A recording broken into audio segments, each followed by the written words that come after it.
بسم اللہ الرحمن الرحیم نحمدہ و نصلی علی رسول الکریم اما بعد۔ عشرہ ذی الحجہ و قربانی کورس کا 7واں عنوان ہے قربانی کس پر واجب ہے اور قربانی کا نصاب کیا ہے۔ تو قربانی کے واجب ہونے کے لیے 6 شرائط ہیں، جس شخص میں یہ 6 شرائط پائی جائیں گی اس پر قربانی واجب ہوگی۔ پہلی شرط ہے مسلمان ہونا۔ غیر مسلم پر قربانی واجب نہیں ہوتی، لیکن اگر کوئی غیر مسلم قربانی کے ایام میں مسلمان ہو گیا اور اس کے اندر باقی شرائط بھی پائی جا رہی ہیں تو اس پر قربانی واجب ہو جائے گی۔ دوسری شرط ہے بالغ ہونا۔ نابالغ اگرچہ مالدار ہو اس پر قربانی واجب نہیں ہوتی، لیکن اگر کوئی نابالغ قربانی کے ایام میں بالغ ہو جاتا ہے اور اس میں باقی شرائط بھی پائی جاتی ہیں تو اس پر قربانی واجب ہو جائے گی۔ تیسری شرط ہے عاقل ہونا۔ جو شخص مجنون ہے، جس کی عقل کام نہیں کر رہی، وہ اگرچہ مالدار ہو اس پر قربانی واجب نہیں ہے۔ چوتھی شرط ہے مقیم ہونا۔ جو مسافر ہے، مسافر شرعی، اس پر قربانی واجب نہیں ہے، لیکن اگر مسافر مالدار ہے اور وہ اپنی خوشی سے قربانی کرنا چاہتا ہے تو یہ اس کے لیے اجر و ثواب کا باعث بنے گا۔ پانچویں شرط ہے آزاد ہونا۔ غلام پر قربانی نہیں ہے۔ پہلے زمانے میں جو غلاموں کا سلسلہ تھا تو غلام کی اپنی کوئی ملکیت نہیں ہوتی، تو اس لیے اس پر قربانی واجب نہیں ہوتی۔ چھٹی شرط ہے صاحب نصاب ہونا۔ فقیر پر قربانی واجب نہیں ہے، لیکن اگر فقیر جس پر قربانی واجب نہیں ہے اپنی خوشی سے قربانی کرنا چاہے تو اس کو اس پر اجر و ثواب ملے گا۔ تو ان میں جو پہلی 5 شرطیں ہیں، مسلمان ہونا، بالغ ہونا، عاقل ہونا، مقیم ہونا، آزاد ہونا، یہ تو واضح ہیں، آسان ہیں۔ چھٹی شرط ہے صاحب نصاب ہونا۔ اس میں تفصیل ہے کہ نصاب کی مقدار کیا ہے، نصاب کیسے کہتے ہیں۔ تو وہ تفصیل یہ ہے کہ قربانی کے نصاب میں 5 چیزیں ہیں۔ نمبر 1 سونا، نمبر 2 چاندی، نمبر 3 نقد رقم، نمبر 4 مال تجارت، نمبر 5 ضرورت سے زائد سامان۔ تو سب سے پہلی چیز ہے سونا۔ چاہے سونا زیور کی شکل میں ہو یا کسی اور شکل میں ہو، استعمال میں ہے یا ویسے رکھا ہوا ہے، ہر صورت میں یہ نصاب میں شمار ہوتا ہے۔ دوسری چیز ہے چاندی۔ چاندی بھی کسی بھی شکل میں ہے، زیور کی شکل میں ہے، انگوٹھی کی شکل میں ہے، کسی اور شکل میں ہے، اور استعمال میں ہے یا ویسے رکھی ہوئی ہے، ہر صورت میں یہ نصاب میں شمار ہوگی۔ تیسری چیز ہے نقد رقم۔ چاہے اپنے پاس رکھی ہوئی ہے، جو جیب میں رقم ہے، گھر میں رکھی ہوئی ہے، بینک میں اکاؤنٹ میں رکھوائی ہوئی ہے، کسی کو امانت دی ہوئی ہے، یا کسی کو قرض دیا ہوا ہے اور اس قرض کے واپس ملنے کی امید بھی ہے، ان سب صورتوں میں جو نقد رقم ہے وہ قربانی کے نصاب میں شمار ہوگی۔ چوتھی چیز ہے مال تجارت۔ مال تجارت کا مطلب یہ ہے کہ وہ چیز یا وہ سامان جس میں بندے کی نیت یہ ہو کہ ہم اس کو بیچیں گے۔ کسی کی اگر دکان ہے تو دکان میں جو بیچنے والا سامان ہے وہ سارا کا سارا مال تجارت میں شامل ہوگا۔ کسی کی دکان نہیں ہے لیکن گھر میں کچھ چیزیں رکھی ہیں کہ ان کو بیچیں گے تو وہ بھی مال تجارت میں شامل ہیں۔ کسی نے پلاٹ لیا ہوا ہے کہ کچھ عرصے کے بعد قیمت زیادہ ہوگی تو اس کو بیچ دیں گے تو یہ بھی مال تجارت میں شامل ہوگا۔ اسی طرح کسی نے 2 پلاٹ لیے ہیں کہ ایک پلاٹ پر ہم گھر بنائیں گے، تعمیر کریں گے، اور جو دوسرا پلاٹ ہے اس کو بیچ کر اس کی جو رقم آئے گی اس سے ہم تعمیر کے اخراجات پورے کریں گے۔ تو اس میں جو پلاٹ گھر بنانے کے لیے ہے وہ تو ظاہر ہے کہ ضرورت کی چیز ہے، اس پر تو وہ بیچنے کے لیے نہیں ہے، مال تجارت نہیں ہے، اس پر تو قربانی نہیں ہوگی۔ لیکن جس کے بارے میں یہ نیت کی ہے کہ اس کو بیچیں گے، اگرچہ اس کے جو پیسے ہیں وہ ضرورت کے لیے استعمال ہوں لیکن بیچنے کی نیت تو ہے، لہٰذا یہ بھی مال تجارت میں شمار ہوگا۔ 5ویں چیز ہے ضرورت سے زائد سامان۔ اس سے مراد وہ چیزیں ہیں گھروں میں رکھی ہوئی چیزیں جو پورا سال استعمال نہیں ہوتی، کسی غمی خوشی کے موقع پر بھی استعمال نہیں ہوتی، جیسے زائد بستر یا برتن ہیں جو پورا سال کسی غمی خوشی کے موقع پر بھی استعمال نہیں ہو رہے، یا ایسا فرنیچر ہے جو زائد رکھا ہوا ہے کبھی بھی استعمال نہیں ہو رہا، یا ان سلے کپڑے رکھے ہوئے ہیں جو سلائی ابھی تک نہیں ہوئی تو ظاہر ہے کہ وہ استعمال نہیں ہو رہے۔ یہ ساری چیزیں ضرورت سے زائد شمار ہوتی ہیں۔ اسی طرح کسی کے پاس اپنے رہائشی مکان کے علاوہ اور مکان ہے یا دکانیں ہیں، اور اس کی جو گزر بسر ہے وہ ان مکان کے یا دکانوں کے کرائے سے نہیں ہے، بلکہ اس کی آمدن کی اور ذرائع موجود ہیں جن سے اس کا گزارا چلتا ہے، لیکن ساتھ ساتھ زائد مکان بھی ہے، زائد کوئی دکانیں بھی ہیں، کوئی ایسی زمین بھی ہے جس سے اس کو کوئی فوائد پہنچ رہے ہیں، تو یہ چیزیں جو زائد مکان ہے، زائد دکانیں ہیں، زائد زمین ہے، جو اس کی آمدن کا ضروری حصہ نہیں ہے، آمدن کے لیے اس کے اور ذرائع موجود ہیں، تو یہ چیزیں بھی ضرورت سے زائد سامان میں شمار ہوں گی۔ اسی طرح وہ چیزیں جن کو ہم ضرورت کہہ ہی نہیں سکتے، جیسے ٹی وی، وی سی آر وغیرہ جو چیزیں ہیں، یہ خرافات کی چیزیں ہیں، گناہ کی چیزیں ہیں، تو یہ بھی ضرورت نہیں ہے، ان کی جو مالیت ہے وہ بھی نصاب کے اندر ضرورت سے زائد سامان کے اندر شمار ہوگی۔ تو یہ جو 5 چیزیں آپ کے سامنے بیان کی ہیں، سونا، چاندی، نقدی، مال تجارت، ضرورت سے زائد سامان، ان 5 چیزوں میں سے کوئی ایک چیز کسی کے پاس ہے، 2 چیزیں ہیں، 3 چیزیں ہیں، 4 چیزیں ہیں یا 5 چیزیں ہیں، ان سب کو ملا کر ان کی ہم قیمت معلوم کریں گے کہ کتنی قیمت بنتی ہے، اور پھر 52.5 تولہ چاندی یہ قربانی کا نصاب ہے۔ 52.5 تولہ چاندی، 52.5 تولہ چاندی کی بازار کے اندر کیا قیمت ہے قربانی کے دنوں میں، قربانی کے ایام میں، یہ بھی ہم معلوم کریں گے۔ اب کسی بندے کے پاس وہ جو 5 چیزیں بتائی ہیں، ان 5 چیزوں میں سے کچھ چیزیں ہیں یا ساری چیزیں ہیں، ان کی جو قیمت بنتی ہے وہ 52.5 تولے چاندی کی قیمت کے برابر ہے یا اس سے زیادہ ہے، تو یہ شخص صاحب نصاب ہے، نصاب کا مالک ہے، اس پر قربانی واجب ہو جائے گی۔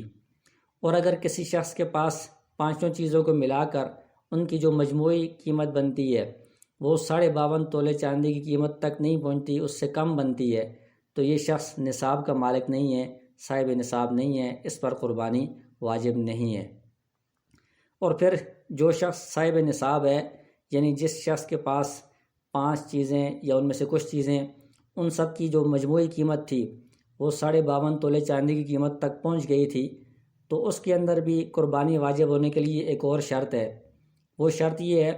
کہ یہ جو اس کے پاس مال ہے نصاب کے بقدر، یہ قرض سے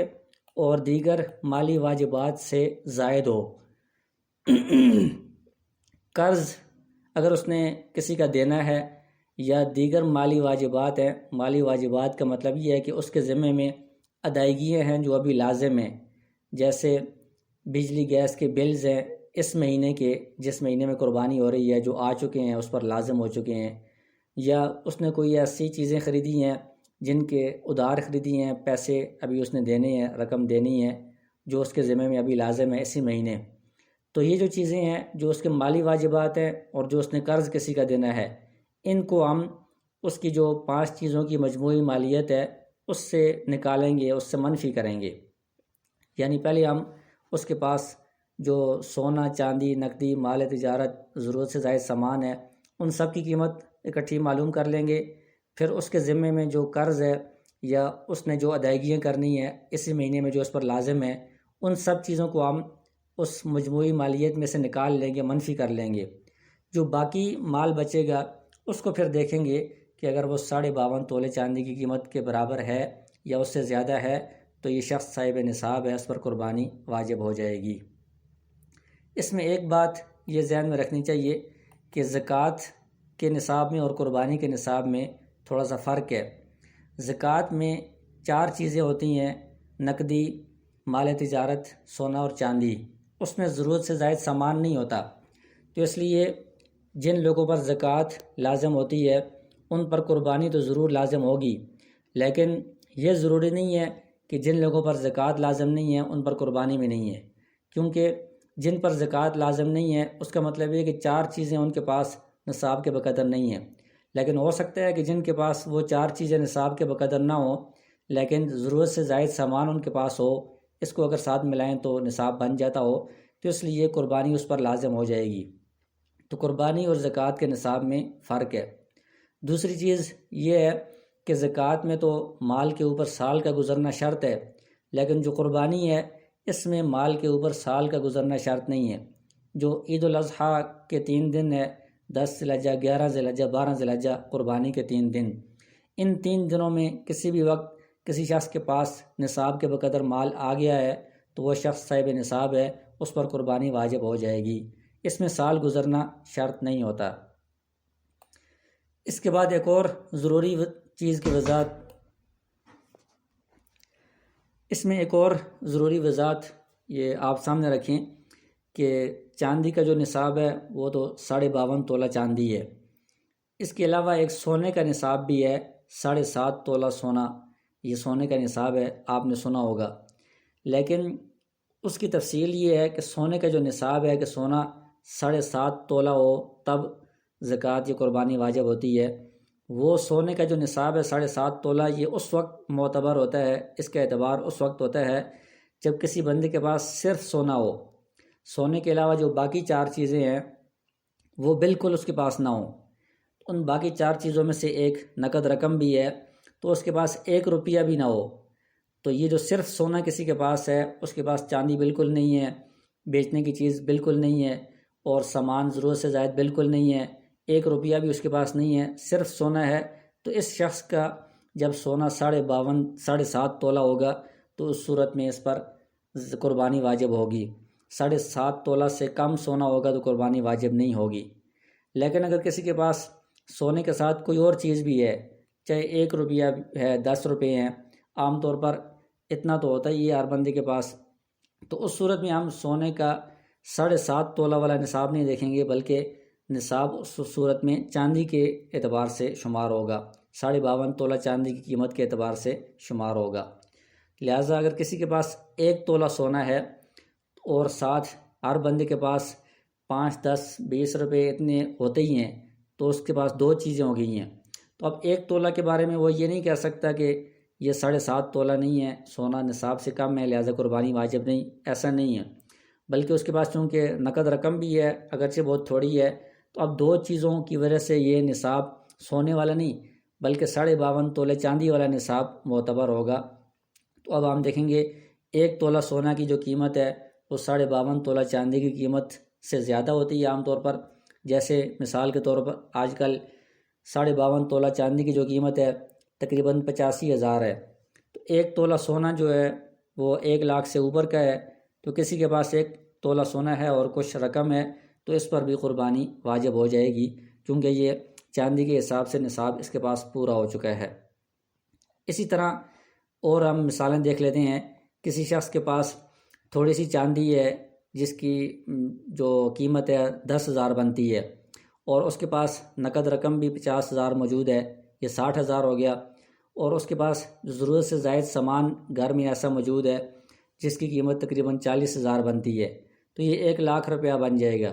تو 52.5 تولہ چاندی کی قیمت مثال کے طور پر 85,000 ہے، تو اس کے پاس ان چیزوں کو ملا کر 1 لاکھ روپیہ بنتا ہے، تو نصاب پورا ہے، اس پر قربانی واجب ہو جائے گی۔ کسی کے پاس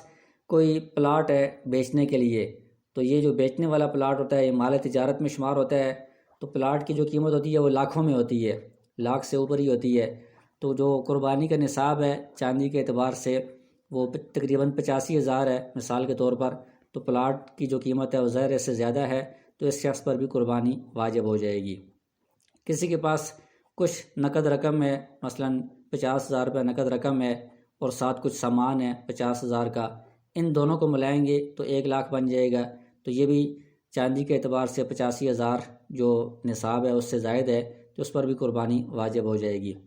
اسی طرح کسی کے دکان میں سامان پڑا ہوا ہے، تو دکان میں سامان اگر 1 لاکھ روپے کا ہے تو یہ سارا مال تجارت ہے، تو جو قربانی کا نصاب ہے چاندی کے اعتبار سے وہ تقریباً 85,000 ہے، تو یہ سامان مال تجارت اس سے زائد ہے، تو لہٰذا اس پر بھی قربانی واجب ہو جائے گی۔ لیکن اگر کوئی شخص ایسا ہے کہ اس کے پاس 50,000 نقد رقم ہے اور کچھ چیزیں بیچنے کی اس کے پاس رکھی ہیں 20,000 کی، یہ 70,000 ہو گیا، اور اس کے پاس 30,000 روپے کا سامان ضرورت سے زائد پڑا ہوا ہے، یہ 1 لاکھ روپیہ ہو گیا، لیکن اس کے گھر میں اسی مہینے میں بجلی اور گیس کے بل بھی آئے ہوئے ہیں جن کی مقدار جو ہے وہ تقریباً 20,000 روپے ہے، اور اس نے کسی کا 10,000 روپیہ قرضہ بھی دینا ہے، تو اب 1 لاکھ روپے میں سے ہم 20,000 روپے جو اس کی ادائیگیاں ہیں وہ نکالیں گے اور 10,000 روپے قرض نکالیں گے، تو باقی 70,000 بنتا ہے۔ تو جو قربانی کا نصاب ہے تقریباً 85,000 ہے، تو اس کے پاس 70,000 بنتے ہیں قرض وغیرہ کو نکال کر، تو اس کے پاس نصاب پورا نہیں ہے، اس پر قربانی واجب نہیں ہوگی۔ اسی طرح اگر کسی نے بیچنے کے لیے سامان لیا ہے، تجارت کے لیے سامان لیا ہے، تقریباً 1,00,000 روپے کا لیا ہے، اور اس میں سے اس نے 20,000 روپیہ اپنا دیا ہے، باقی اس نے جو 80,000 روپیہ ہے وہ ادھار لیا ہے، قرض لیا ہے، تو لہٰذا اس نے یہ 80,000 روپیہ ادا کرنا ہے، یہ اس کے اوپر قرض ہے۔ تو اب 1,00,000 کا جو مال تجارت ہے اس میں سے 80,000 روپے ہم نکالیں گے، باقی 20,000 بچتا ہے، تو 20,000 سے نصاب پورا نہیں ہوتا، اس شخص پر بھی قربانی واجب نہیں ہوگی۔